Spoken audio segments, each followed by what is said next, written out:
It's probably the worst death I could ever think of. The fact that paramedics who see absolutely horrific stuff every single day, they deal with death on a daily basis. In fact, they had to have trauma therapy after witnessing this speaks volumes. It was October 2016 at the Dreamworld theme park in Australia. It's on the Gold Coast. It's the most beautiful setting you could ever dream of for a theme park. And loads and loads of people were at the park that day, including 4 people in particular. But Kate Goodchild was there and Luke Dorset. They were visiting with family. They were brother and sister, and Luke's partner, Ruzi, was also with them, along with his little nieces.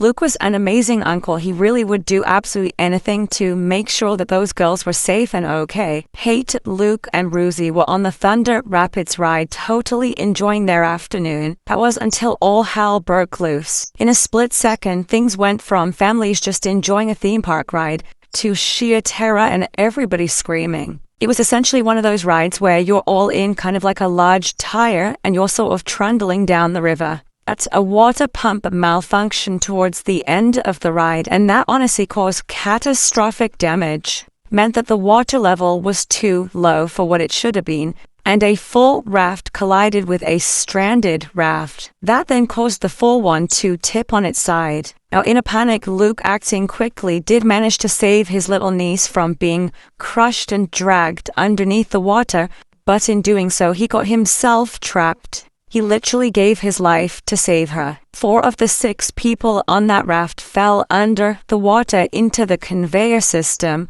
and they were crushed and drowned. Kate, Luke, and Ruzi, and another woman called Cindy Lowe all died on that ride. The only 2 survivors were the 2 children on that raft. An incredibly brave man called Danny Harbour was actually in the queue waiting for the ride at the time. When all of this went down, he heard screams and he ran towards the danger, jumped the safety barrier, and helped pull people out of the ride. Also grabbed the children and helped to shield them from seeing what was actually going on. The park ended up shutting down for 6 weeks, and eventually they did demolish this ride. It clearly wasn't safe. Turned out the park hadn't reviewed the safety procedures in over 30 years. They were fined around £2 million, but obviously that doesn't bring the victims back.